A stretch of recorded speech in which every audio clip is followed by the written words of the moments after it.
Bonjour, je vais vous montrer comment changer l'écouteur interne sur un iPhone 5C très simplement en moins de 5 minutes. Donc pour accéder à l'intérieur du téléphone, on va devoir retirer les deux petites vis qui se situent à droite et à gauche du connecteur de charge.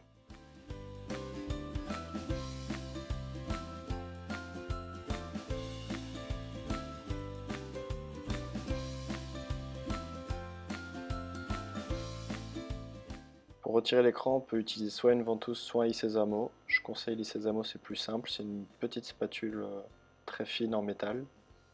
On la passe entre le châssis et l'écran pour pouvoir retirer l'écran facilement.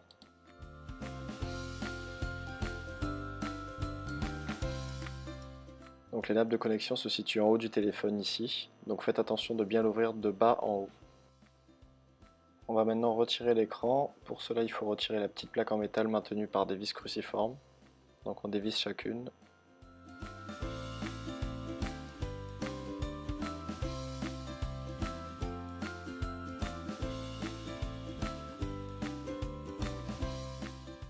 Ce que je vous conseille, c'est de bien repérer l'ordre des vis. Pour ça, le mieux est d'utiliser un patron magnétique, puisqu'elles n'ont pas toutes le même ordre et la même taille.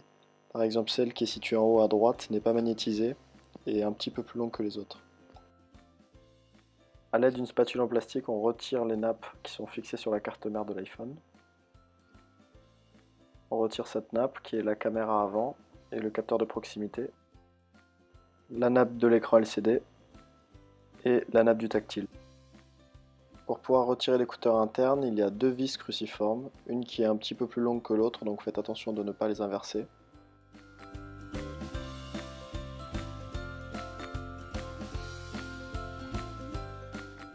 Ensuite, il y a un petit ergot qui est ici, donc il faut légèrement le tordre pour pouvoir sortir le support en métal et donc l'écouteur interne.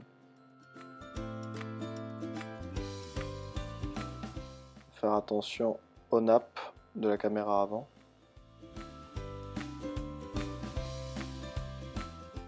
On retire l'écouteur interne. Donc on remplace. On positionne la nouvelle pièce reçue par toutpouriphone.com. On fait passer le petit ergot métallique dans le châssis de l'écran, comme ceci. On le maintient bien en place avec le doigt et puis on repositionne les deux vis cruciformes.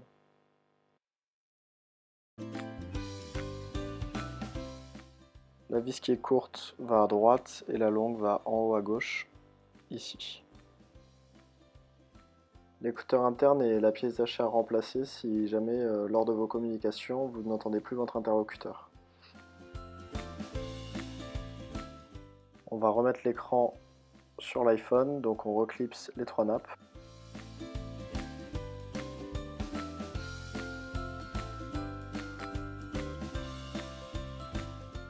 On revisse la plaque de protection en métal qui permet de bien maintenir les nappes.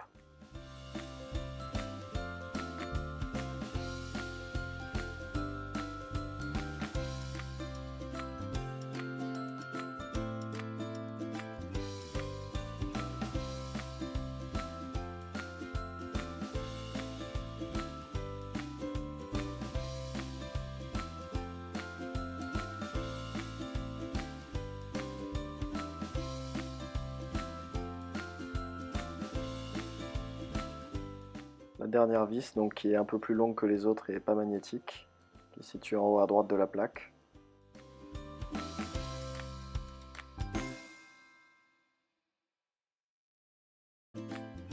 Alors très important, il ne faut pas maintenir l'écran à plus de 90 degrés par rapport à la coque arrière, sinon ça endommagerait les nappes. On va emboîter l'écran dans la coque arrière, donc pour cela il y a des clips qui se situent en haut de l'écran. Donc on va commencer par le haut, en les clippant sur la coque arrière. On pousse l'écran à fond jusqu'à ce qu'il n'y ait plus d'espace ici. Quand on voit qu'il n'y a plus d'espace, c'est que l'écran est bien en place.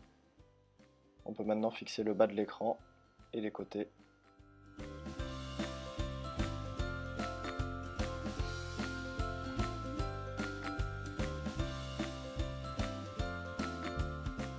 Il ne nous reste plus qu'à fixer les deux petites vis du bas, donc on reprend le tournevis pentalobe et on revisse les deux vis. Maintenant que le changement de batterie est effectué, deux petits conseils. Quand vous allez allumer l'écran, vous allez voir la batterie va être chargée aux alentours de 40-45%, c'est normal la première utilisation. Puis le deuxième conseil, n'oubliez pas de connecter l'iPhone au Wi-Fi pour qu'il puisse trouver le réseau.